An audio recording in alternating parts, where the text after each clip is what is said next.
Ladies and gentlemen, Child! Child at number 14, it's only make-believe. All the way from Yorkshire. In fact, they're just about to start a brand new tour of Great Britain.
Welcome to the showcase. This is where I interview entertainers. Believe people like to know about entertainers and how they achieve their success. Please, I ask you, watch to the end, leave a comment and click the thumbs up and subscribe and share for more great content. We can't do this without you. I'd like to thank all of you for watching. And today we've got an extra special guest, a gentleman that I grew up with years ago. Well, actually, I'm going to tell you a story because I lived in Hull and I was in the town centre. I think I was about 14, 15, and I heard all this screaming and I thought, what's going on here? There's a big bus pulled up outside the hotel. I forget which hotel it was now. And I was going in the pub next door and everybody was screaming and there's guys, good-looking guys, all dressed in white outfits, come out the bus into the hotel, and I'm thinking, and then I looked at the bus and it says Child on tour, and I thought, wow, that's my first pop star I've ever met. I'd like to introduce to you Ricky Bilborough, who was the lead singer and I think the former of the pop group Child. Hello, Hello, Graham. Sean. It's brilliant to see you. Not seen you for a long time, but it is Graham, not Ricky. I just remember that all the time. Confused with the agency from years back, but it's fantastic to see you, mate. It's going to open the eyes of a lot of people because Nowadays, the good old 60s, 70s, and 80s stuff and the pop bands are having a resurgence and coming back big style. So, what I want you to do is stay to the end because we've got some exciting news to tell you. First of all, Graham, tell us about how you got started and what formed Child. Right, yeah. I used to work for my father in his business, and regularly read newspapers on an evening while we were travelling home. And I saw an advert in the Yorkshire Evening Post, and it said, "Band wanted for recording." I'll never forget this. Must look as good as the sound. And basically, cutting long story short, it was a chap in Leeds who really wanted to manage a band. And he'd never managed a band, and we got in touch with him, as did other bands. And basically, he picked us, and put his money where his mouth was, and took us down to London to recording studios and things like that. And then the hard work started. Eventually, a little while later, he got us a record contract with just a small company, and then he got us another contract a couple of years later. Meanwhile, we were releasing records, but nothing was really happening. And then eventually, he got us a major record deal with a company called Areola Records. Well, it was with a production company, and it was distributed by Areola. And they had lots of big names on there. And then we started having hit records and doing all the TVs and the Top of the Pops and all the old 70s TV shows, and off we went. And it sounds as if it was really easy. It wasn't. It was really hard work. But that's how Child formed. The name came from, I lived in a village along with another member in a little village called Fairburn, which is put a Pontefract way. We were going to call ourselves Fairbairn's Children. And we thought, well, I don't know. So we thinned it down, and that's how we ended up with Child. And we had 4 or 5 really great years, great fun, traveling the world. And a couple of years ago, I put the whole thing back together again. So here we are. Brilliant. The successes that you've had. What was I remember watching Cheggers. Do you remember Certainly Cheggers, do. the program? And I saw you on there, and yeah, it was just great. I think, wow, I've seen them live. It was so exciting. What was your first hit, Graham? The first hit, we had lots of records out which didn't really do much, but the first hit was the old Searchers song, When You Walk in the Room, written by. Yeah, it was, yeah. And that went into the charts. It got to about 31, 32. But to be honest, Sean, to get to 31, 32 in those days, you still had to sell a lot of records. But it also got us our first Top of the Pops. And then, so, yeah, When You Walk in the Room was the first one. Followed by the old Conway Twitty song, It's Only Make Believe. That was number 10. That went to number 10 in the charts back in the day. Then we had another hit with the old Platter song, Only You. And we had a couple of albums out that did really well. So it was all up by that time. See, once you're doing your Top of the Pops and your major TV shows, your Seaside specials and national television, Basil Brush, that were brilliant. But then you're selling records all the time then. So, yeah, great days. You know, I've followed a lot of stories with a lot of bands when they talk about Top of the Pops, especially Queen. They said when they went to the BBC and they went on Top of the Pops, said, guys, you got to mime. And Brian May and Roger tells, no, we don't, ma'am. We don't, ma'am. You know, we play well, you do it on the BBC, you know. Did you experience the same where you had to mime? Yeah. What really happens is the chart comes out on the back in the day. If you remember, the new chart came out on a Tuesday lunchtime, I think it was. Now then, if the producers of Top of the Pops wanted you, then you filmed the Top of the Pops on the Wednesday, and it went out on the Thursday. But on the Tuesday, if we had to travel down to London Tuesday evening, go in a recording studio. We had to re-record the whole song again for Musicians Union rights, and you had to do it because you had a member of the Musicians Union sitting in on the session. So even then, when you filmed it, you were miming, but you had actually recorded it. It was you. You'd recorded it the night before. But the only thing what used to happen is, even it seems strange now, but they had a full big orchestra in the studio, and they would play live to your track while you were doing it. and the child stuff we always need in an orchestra. So you did mine, but there's an art in doing it. All you have to do really is sing it to yourself out loud. So your voice is on track that everybody can hear, and you just sing along to it. And if you do it properly, then it should look like you're actually singing it, but you're not. Because you've got to get the lip sync and You have, everything, yeah. haven't you? So Some people, I were all right with it. It didn't sort of. I tended to remember what I'd recorded because the thing is, once you did the vocal on the Tuesday for the TV, it would be wouldn't be totally different, but it'd be slightly different to the one you recorded on the master that went out on record. So you've got to try and remember just what phrasing you did that was slightly different. And so it tended to all come together, and it was again just great day at BBC all day because you were there all day. You had a rehearsal, then you had a camera call, then you had a dress rehearsal, and then you filmed it at night, and then you had to wait to get what they call cleared. So when you'd done the take, you'd hear a voice say, "Child, you're clear," which meant they liked it, they've done it. And then you're done then, and then it was somebody else's turn, But there were a lot of the times when a lot of the bands, a lot of the singers had to do it again if it didn't go right. the time that you was on Top of the Pops, who else was on Top of the Pops at that time with I you? can remember, I'm not sure which song it was of ours. I think it was probably Make Believe. Hometown Rats were at number one. They were in there.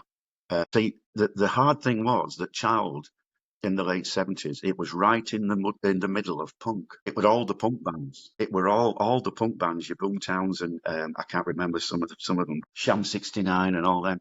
So yeah, they didn't. They had they didn't want to mix with such as us. But we were still having it records, which proved that people still like melody out there as well. Yeah, I remember.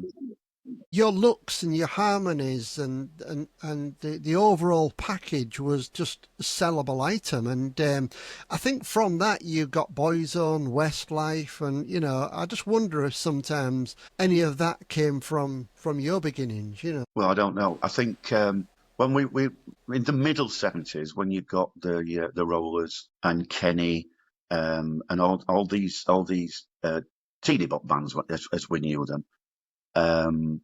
Then it was a lot easier then. But as time went on, our main years were sort of 77, 78, as I say, and then the punk thing came out. So it did become a lot more difficult. I just think for us, it was about making good records, picking good songs, having the image. I remember we all went to a meeting with this record company, Ariola, and I remember the managing director, the big boss, saying when we walked in, well, if we can't sell this lot, we may as well pack in because it was all about image and that's what we were, because bear in mind, we were only, 17, 18, 19 years old then, but brilliant. I mean, because she was famous, how did you feel when all the screaming girls and all screaming boys and everything? How did you feel? How did it make you feel? It was great. I mean, it was just great fun. Our manager always insisted that we make ourselves accessible. So we didn't shy away. For instance, that tour bus that we had, we wouldn't just stay on the bus and let people wave. We'd get off and you didn't sort of take selfies and things then because the mobiles weren't particularly around, but you'd pause, you'd have your photographs taken with them and you'd sign your autographs. So we would, and that all helped. It just made us, the people get to know us better, and we were just having a good time. It was just great fun. Yeah, yeah. So we had at one time in the middle of it all happening, we had 56,000 members in our fan club, and obviously that's a lot of merchandise. And when we used to, we couldn't do it eventually. When we used to get fan mail, we used to physically sit down and write, all of us, write back to the people. It'd only be 2 or 3 lines, but we'd say, "Thank you very much for making the effort." But to be honest, that got out of hand a little bit, so we had to stop doing that. Won't get off my mind. You're my dream come true. Great Great song. I song. mean, that just Great song. everybody just knew, child. It just come over really, and you know what? The good thing about it was you had youngsters. That's a very old Mm. song, done by a very old band. But you brought it back to life that youngsters could enjoy it, Yeah, well, of course, a lot of the age group that followed Child, uh, they wouldn't know it was an old song. A lot of them probably thought it was a new song, that maybe one that we'd written, although it wasn't. It was. You can't be, you can't keep good songs down. You can't keep good songs down. We've got a new song out at the minute, and it's an old Billy Fury song, and we've just revamped it. But it's a good song. So if you're working with a good song, then you're halfway there sometimes. what happened. Well, we'd been together since sort of we'd had the success since sort of '77, and it got to 1980, and we our big frustration. I'm going on about good songs there. The record company they wouldn't let us do anything new because we'd had success with cover versions of songs. They kept insisting that we did a cover, and we wanted to do some of our own stuff. We were all getting a bit fed up with that. And I think probably the records probably didn't and slowed down a little bit, didn't sell as well. And we were on the road all the time. We were never home. So I think we all just got to the stage where we thought, well, it's been great. We've had a great time. So we just went off and did our own thing. Never fell out. We're still really good mates to this day. We still speak. And then, later on in life, the reform. And I suppose, to keep going over the decades is probably impossibility. And I think probably what you did, you got out when Child was, still well known, and you didn't falter or you didn't keep it going and fade out. People knew that, which was really good.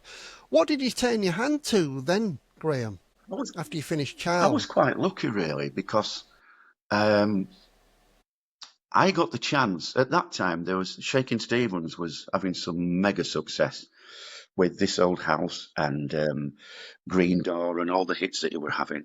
Um, and someone I knew was big friends with a guy called Stuart Coleman, who was Shaky's producer.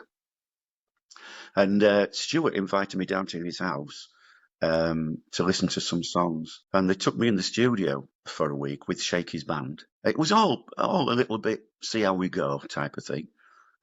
So did a week and a half recording, and a couple of days that week, Mickey Mose came in to the studio, and we recorded some songs. It never really took off.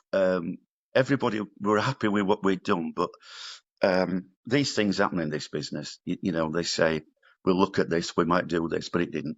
So I basically just came home and started doing some solo work. And that's where that's why you got confused, because I sort of changed my name to a stage name called Ricky Graham.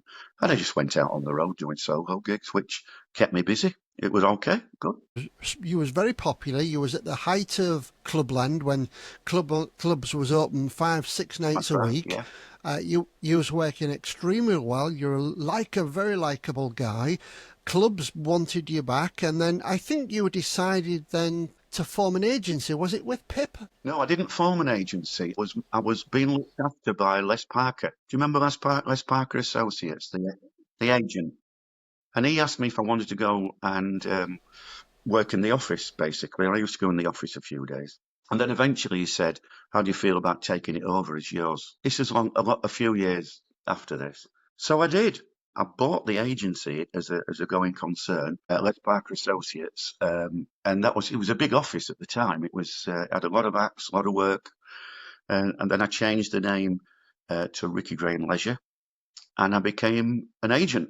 And that's what I did for maybe the next, I don't know, 10, 15 years. That's what I was doing. Age success and your singing as Ricky Graham. Do you think that helped you your way in to get the business? Yeah, Because an agency is yeah. very hard work. Let's talk with the ropes regarding the agency side. But of course, I'd been an act. I'd been in a successful band. I was a busy solo act. So really, I knew all the dimensions from an act's point of view. And then, as I say, I learned the trade as an agent's point of view. So yeah, and I did that for many, many years. Yeah. Pip Emerson, he still is a drummer, was a drummer.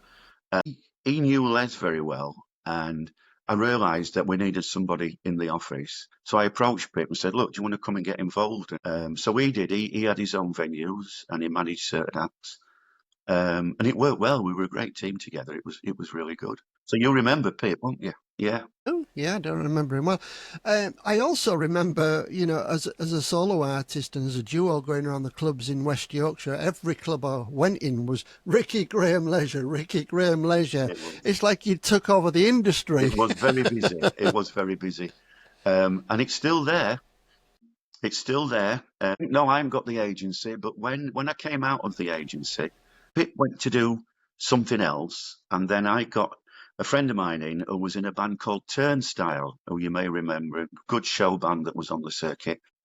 Harry, he came to work in the office, and eventually it was Harry that took over Ricky Graham Leisure, and it's still there. Harry still runs Ricky Graham Leisure. And it's still there, and he kept the name. He never changed the name. Do you get a spin-off? No, not now. No, it's a long time ago now. No. The agency side it's a really hard business to be in. You work really hard all day, every day, all week. And then when it comes to Friday, when everybody's going to have a weekend off, you start again with all the cancellations and clubs, fans saying we can't get there at 5:30, and you've got to try and find another band, and you're saying to the venue, "I can't get you a band, everybody's working." "Well, I'll get you I don't want a solo, we want a band." And it worked. So all day Saturday and all day Sunday, usually we're on the phones just dealing with cancellations. And to be fair, it does grind you down sometimes. But it's successful, so you can't have it every way, can you? Beginning, you went from Child into Ricky Graham, and then Ricky Graham Leisure. You could say you've had a really successful life. It's been very good for me. So far. I've been in the business. I've been a professional singer as I started since I was 17 years old, and I've just gone 67, and I've never been out of work apart from lockdown, obviously. I've just never been out of work. It's just kept me going and still doing it. So, and the voice is still there. So as long as that's there, we're all right. Watch all the way through, and at the end we're going to talk about Child. Now, you've kind of like come away from the club line, formed Child. Yeah. Just maybe a year before COVID, I was talking to Keith, which is one of the twins, what was in the original band, and Mike was the original bass player. And I was seeing that actually we got approached really to say, why don't you get the lads together and do some of these 70s weekends at Butlins, and there's loads of 70s festivals, and mainly through the summer. So we sort of ummed and ahed about it, and then eventually we got Tim, the drummer. He didn't want to do it, so we got a new drummer in, and we started rehearsals, and it sounded great. And then the dreaded COVID came along. And so it sort of all fell by the wayside. And when it came to the time to put it back together again, Michael lived in Edinburgh. It was very reluctant to travel. It frightened him a little bit at the COVID thing, as it did everybody. And then Keith sort of said, "Well, I think I'd like to go down the rock." He's a rock guitarist, Keith. He's an amazing player. So I thought, you know what, I fancy doing this. So I just put a new band around me. So it's Child with the original lead singer that was, as we say, was on all the hit records, was the front man on all the TV shows. And so we did that. And wow, just great work we've got, and doing the 70s things, and but just enjoying every minute of it. With Child, the band, but you got great musicians in, because I know what you're like. You're a professional. You like the best. They're all great. Was it hard? Was it hard choosing the musicians? Was it hard, or do you think there's plenty of talent around, Graham? Well, one of them, the guitarist Andy, has been a friend of mine right back to the original Child days, because his band used to support Child. So I approached Andy and said, "Look, do you want to do this?" And he said, "Yeah, I'd like to do it." And then because you're in the job, you put feelers out, you find out. But I've got an amazing drummer, got an amazing bass player, and of course, all Child's records featured saxophones. And I've got an amazing sax player, and they're all permanently in the band. And it's a great sound. It really is. Imagine again. Are you managed by anybody, or are you just working freelance from the? We do it ourselves. Um, we have promoters and agents that will ring, usually me, and say, do you want to do this? Are you free on that date? And I just sort of liaise with the lads and say, yeah, we can do that. But we've got some lovely work in. We're doing the Warner Leisure Circuit. We've been doing a great venue in Skegness called Club Tropicana through the summer. That's been brilliant, that. And we've got the Butlin 70's weekend. So it's just enjoyable work. And we just turn up and we rehearse, every other week and put it together. Yeah, do you know what? I'm amazed. Because when the 70's weekends or 70's nights, then the age group's right, because they're there because they remember the 70's. And I'm amazed how many people remember Child. They do, they just come up and say, God, I remember seeing you on whatever TV show. And I always joke about it and say, yeah, it's not as grand in real life, is it? And then we have this joke where we say, look, we are Child, but we're going to change his name to Grandad. Or grandchild, as somebody said. Yeah, it's good. Have you still got those white? Well, Obviously, had them renewed. no, I haven't got them, but I think if I had, I wouldn't be able to get into them now, would I? Really? I think they're well gone. Well gone. So, No, we are. I insisted right from the. I don't insist it. I made it quite clear when I put the band together that because they all joke and call me gaffer and all this, but I wanted everybody to have a say, and they do. And but I just wanted right from the beginning, whatever we wear, it's got to be smart. It's got to look good, and all the lads make the effort. And I think your audience notices things like that. They do, they know they have lovely shirts and things made, and the lads do. Because people will notice your presentation. It's 50% of your act, really.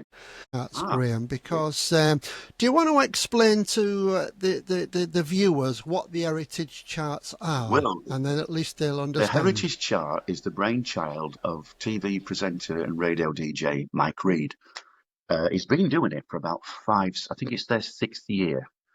A friend of mine told me about it, and he said, the Heritage Chart is devised for heritage artists. So it's artists like Child and bands, really well-known bands that are probably still going, or like us have got an original member in, or some of them haven't. But they can't necessarily go and get a major record deal anymore because of age and because it's 45, 50 years ago.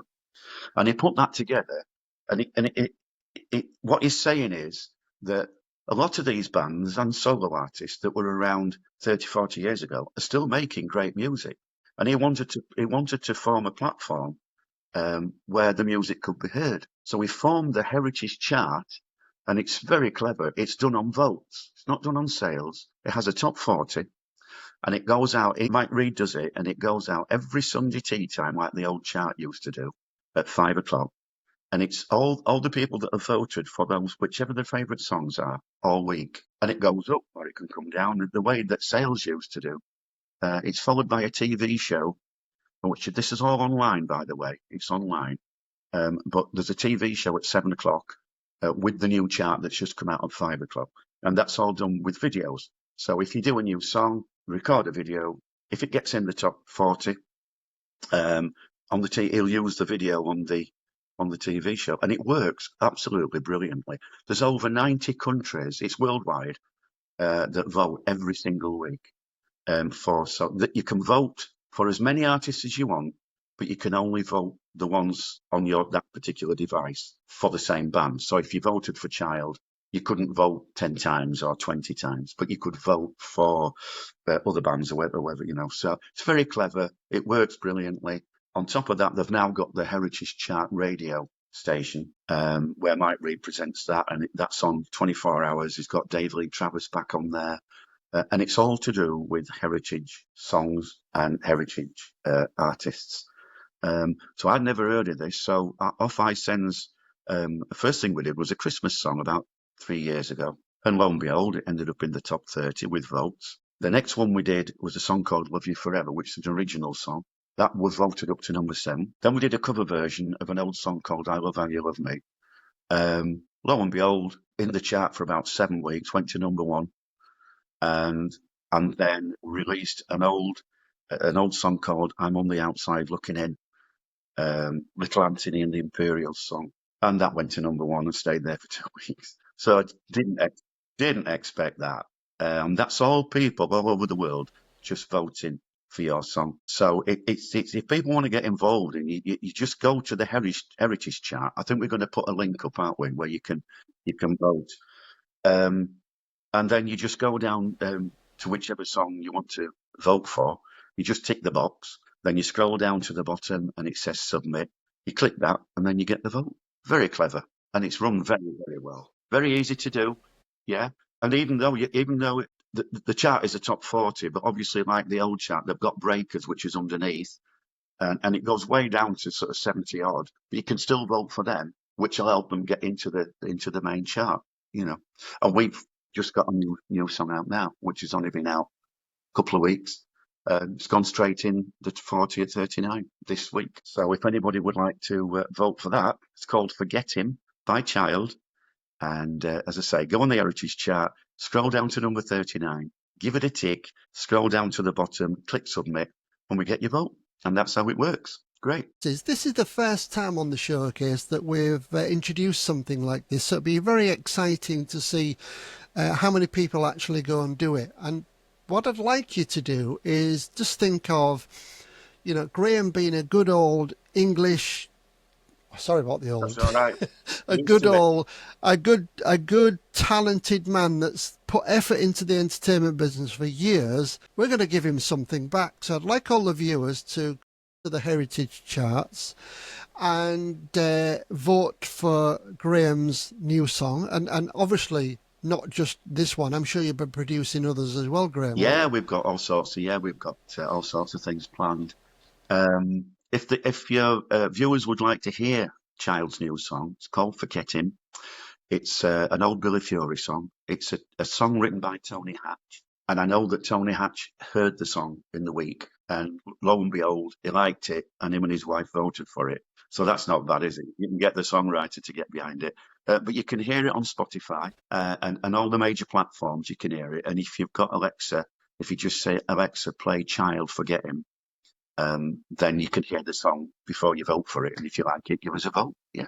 You'd see that song, would you? Yeah, if you just put Child in, what it does, it brings up all the Child songs that's been out, and then it will bring the new one up. And if you request to play it, you can hear the whole song. And the same on Alexa and the other platforms. Amazon, you can hear it on Amazon as well, by all accounts. For Graham, you can also on my YouTube site, the Showcase Hall, you can contact Graham.